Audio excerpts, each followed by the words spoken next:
Welcome to What the Flick, Mad Men, Season 6, Episode 7, Man with a Plan. Usually Brett and Alonso open. What happens here is that Alonso tells us what the episode was about. Oh, that's great. And it's fucking unbelievable. Really? Yeah, because I'm always like, no, that's so good, yes! But I actually took some notes, so I'm not going to spoil it for you, Alonso, but I think I might have it, and I'm anxious. I want him to mention that word. Okay. All right, let's go. What's it about? Okay. I think this episode could have been called Who's in Charge Here? Because it's all about bosses and employees. It's all about dominance and submission. It's about who's running the show, who's running SCDP, or who is Don. Who's under Don's thumb anymore? Right. And not just the employees, but then obviously Sylvia with exactly. the sexual dominance. In his personal life, yeah. Does Pete still matter? It's all about figuring out the new pecking order. And what's the word? My word was vulnerabilities. Go. The password is sure. vulnerabilities. Because I thought sort of, but it's not. But that has a degree of doing with in charge and sort of being submissive. So it's actually not that far off. Because Don with the airplane. Yes. To sort of that moment of where all of a sudden Don is massively marginalized in the plane, but then tries to assert the dominance with Sylvia, but then it gets taken away with him. Pete with his mom, Ted with the drinking, and then Joan with the disturbing mystery illness, which I pray is not something more. Right. Yeah. The thing about Don in the plane, you wonder how aware Don is of his vulnerabilities, right? And it felt like in that scene when he admits, I don't have to say, or before the plane, he said, it doesn't matter what I say because you're the guy who showed up in his own plane. Right. I think Don is, in trying to figure out in that scene and in the scene with the weird sex domination, just how much it works and how aware they are of their own power. Right. Well, I think when Don made the merger happen, I think he saw it as a situation that he could still be in control of. Yeah. And now that they're in the middle of it and all the stuff is actually, it's becoming practical and they're in the offices and Peggy's back and Harry Hamlin's in the meetings now, then so it's not as much where it's Don's show and he gets to say all the time what's going to happen and who's going to jump. And very interestingly with Sylvia, we've never seen Don go this far in asserting his Don-ness, or what my husband Dave calls Dom Draper. But we didn't even know this about him. We just thought there were those moments when he said to Megan as she was in tears on the floor cleaning, you want it so bad, clean it up. Didn't Megan crawl to him? Yeah. So this is the second. So there's that restaurant scene with Sylvia where he talks about, you like it when I rip your dress off and da-da-da. I mean, it made my skin crawl. But that was hot. I think when Gina was like, oh, like that. She liked that. But the crawling on the ground, which I think is now, I think there have been two. A motif.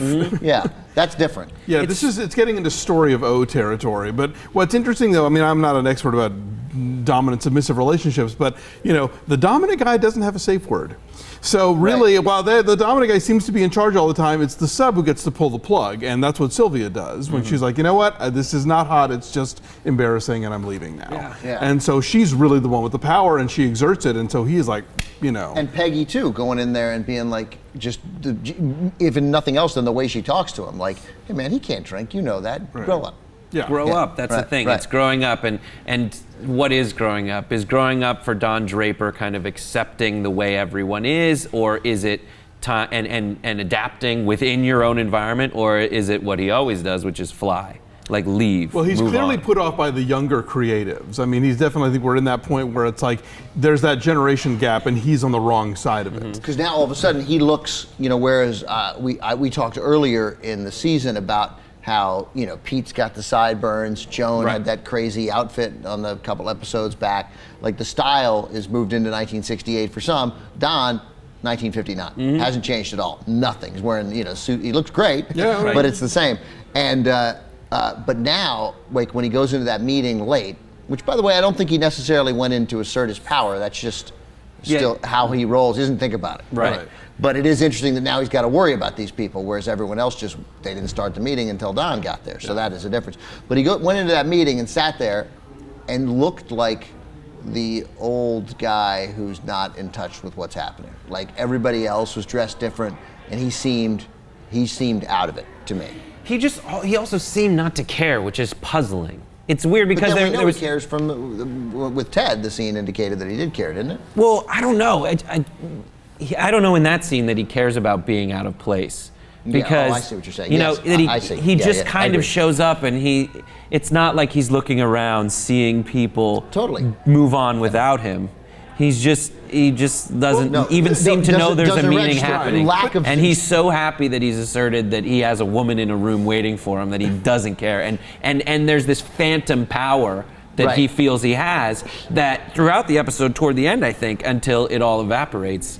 And that's the thing, is like, as a viewer watching those scenes with the dominance, for me, I was like, I don't know if it's intentionally not supposed to work, if the actress is not really getting into this as much as she should every time he says something, because you had those moments where, what's the character? Sylvia. So Sylvia is looking at him, and she does that weird, like, what a normal person would do in that situation, as opposed to someone who's really into this submissive role.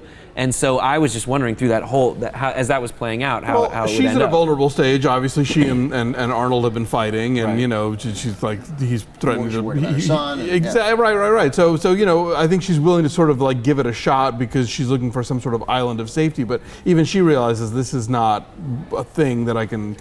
I'm not going to leave this one situation for this thing because this is not. Fucked up by taking the book. Like that would, like she didn't get into that. She's like, I might crawl on the ground for you, but while you're gone, I'd like to read my book. Yeah. You know? Like, yeah. Well, there's a TV in the room, I'm assuming, at least, right? So you know, she's not completely.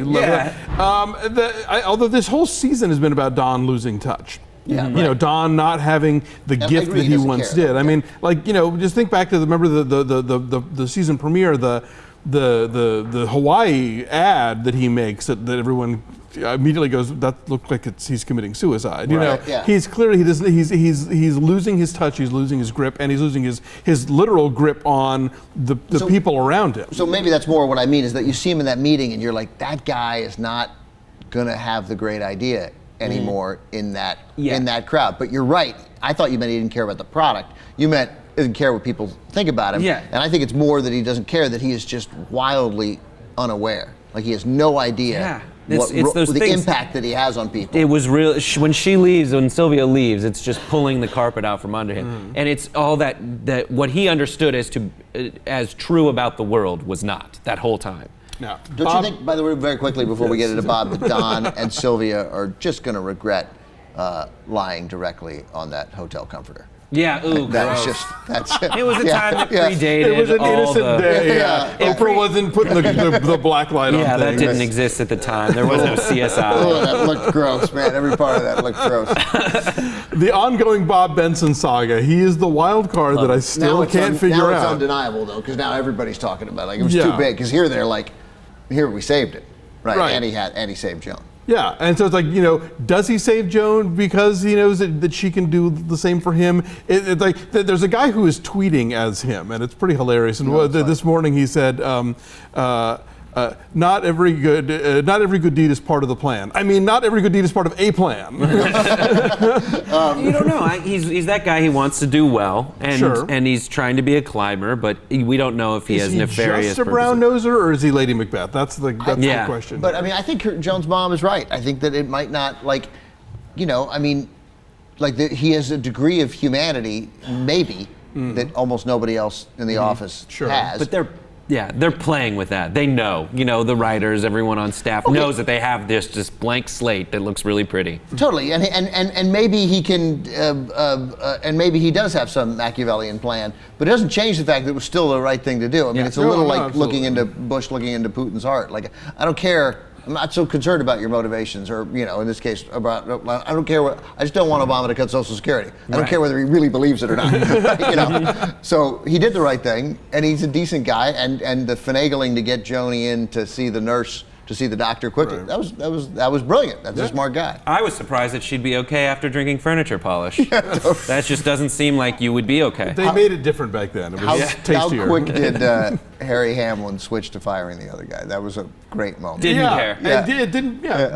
Just dots on a then map. Fire that guy. Why are we still talking about it? And the firing scene, because John Slattery directed the episode, Roger, and Alonso and I were talking before we went on here that in the Previously.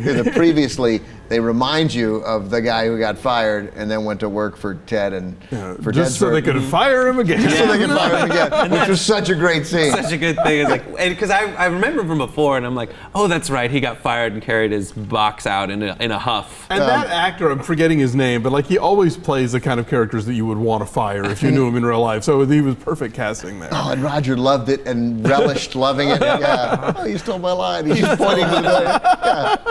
Yeah. Okay, we have to talk about the Kennedy assassination, which the show made us believe, after given how they dealt with the JFK assassination and Martin Luther King, that it was going to be another focal point, and it is tossed off. Like because Don is so far into his own misery and powerlessness that he barely even registers that it's happened. Right. So it's interesting that they take this monumental event on a show that has treated monumental events like monumental events and just like made it an afterthought. It'd be curious to see where we pick up in episode 8. Like, is it soon after? Are people still talking about it? Are they still, or are we? Is it that fall? Or are we going to be a month later or 2 months later and they've just moved on?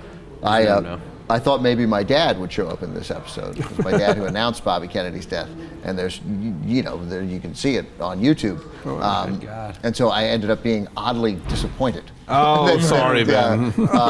The whole time I've been thinking ever since 1968. I'm like, oh, I think we're gonna. Don't you find yourself now thinking, well, at least now I'm born. Right. Like the show has gotten to the point where I'm on the planet. I'm here. You've not. You don't have that yet. Yeah, we'll wait. It'll be great. You have some Wonder Years reruns to enjoy, I'm sure. Yeah. So this was arguably a seminal episode. I think. Oh yeah. Oh, no question.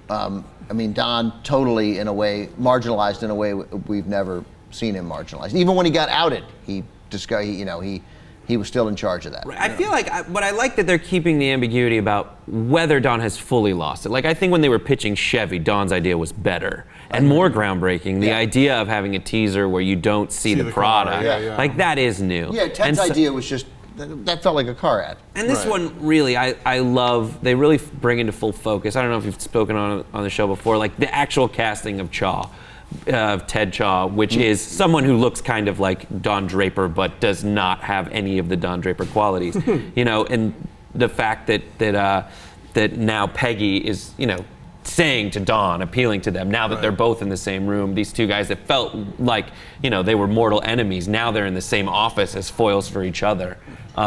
And seeing like who's going to have the victories, and then the discussion about let Don punch himself out in the early rounds and he'll get tired. And but also merely that scene. Would Don go sit with a friend who was dying of cancer in the hospital? No, probably not. Yeah, right. Well, no, he did go to see Peggy when she had her problem. But what was he saying? Was he saying, "Get through it, we're here for you"? No, he was like, "Forget it, move on." Right. Yeah. So it just shows you the two differences. Don does care, but usually in a way that mirrors his own experience. What's interesting is I think so much of the fandom of this show is about fandom of Don Draper in a power position. So for the rest of this season and for the final season, it'll be curious to see if people can stand the fact that he's going to be less and less that guy that they immediately glommed onto when they started watching the show. It's like with Tony Soprano. You know, can they handle him becoming less powerful, losing his empire, losing his fortune, and all that stuff? And then let's include Pete a little bit, because it's just so massively marginalized, or at least feeling marginalized. But Pete feels marginalized even if he isn't necessarily. Yeah, he's got a chip on his shoulder anyway, and now it's actually coming true in a way. So. And nothing about him ever all these opportunities to sort of display some humanity are almost always passed on. In looking after his mother, just trying to pawn her off, even though he hasn't done anything for her. Yeah, yelling at her because she's got a bad memory, and lying to her because it's June. The St. Patrick's Day parade is not happening. Oh, right. That's He is exploiting her dementia or whatever to keep her in control. Oh, that's right. Again, another because the St. Patrick's Day. I didn't even put that together. Another control relationship. Right. Totally. Right. Yeah. He is not an appealing character. I mean, it's just He can be. I mean, a lot of the times I like Pete the most is when he's the biggest cheese dick. Like, he just is the person who has no control, and he's complaining, and he's also doing the Lindy, like all these weird cheesy things that I did like when he outed his father-in-law for sleeping with the black right, prostitute. but too late. Like I too late. know, and, I know. and he didn't warn him that he was going to do it. When the guy's like, when his father-in-law said, you'll do the right thing, he needed to say, no, I'm not going to do the right thing. What do you think I'm going to do Well, but here? that's what that guy, that's his problem for making an assumption that Right, Pete would do the right thing. Because Pete would do the right thing, come on. And we have yet to see the fallout of that in his personal relationship. Right. We know that it is And cost the company where you some like billions. Peter, we didn't talk about it last week, was when he came out of the whorehouse. Like the only guy in the history of the world to come out of a whorehouse, like, you're supposed to pull your hat down, walk silently out. Pete's like, Yeah. that's right. Woo! I'm going to smoke my cigarette. I just paid $15 for sex with a woman I don't know. Yeah, exactly. Yeah. That's it. But he went back right back to being repulsive. And I feel like we don't. I miss January Jones in that I miss sort of anything interesting happening with her. But I see why. Like, why is it even relevant to see her at all, other than it's a connection to Don's kids? It seems like January Jones existed in relation to the relationship with Megan to show like these two parallels. Now you have Megan and Sylvia. That's what they've Right. done. And maybe it's too complicated to get 3 levels of Don's terrible relationships. But I do it's very clear to me that, the vulnerabilities of Don in his relationship with Megan are what's driving him with Sylvia, not just at work. Because Megan is completely self-sufficient. Megan is going off and doing the opposite of sitting in the bedroom in the hotel alone, Right. waiting. She's going off and But then having she a wants great to take career. a leave. She's so likable. She wants to. She does seem to want to work on the marriage. She wants to do all the things that are right. Well, but she's clearly can tell that he's checked out Yeah. in such a large way that she wants them to have some alone time. It's weird. Did the blowies from last episode not work out for her? apparently. I mean, come on. Yeah, her mom I think gave we her should have at such- least 3 months on those. I don't get how. When he came back from being with Sylvia, like the degree to which they don't belong together was like profoundly overwhelming. Yeah. He and Sylvia or he and Megan? No, he and Sylvia, but he and Megan. Really? Okay. Yeah, it seemed. He's just kind of moved on. And when Don checks out, it's hard for him to check back in. Last thing, I wanted to make one great prediction, but I can't remember what it was. Great prediction. Don Draper will finally get an awesome haircut, big poofy hair, sideburns. I like that Roger even has that. Roger's like down. He's hip. A little bit. I The think double-breasted blazers. He's Yep. a bit of a dandy. Yeah. Nixon wins. I think. Nixon wins? You going with that? All right, you heard it here first, folks. All right, that was it. Episode 7. See you next week, everybody. Thanks.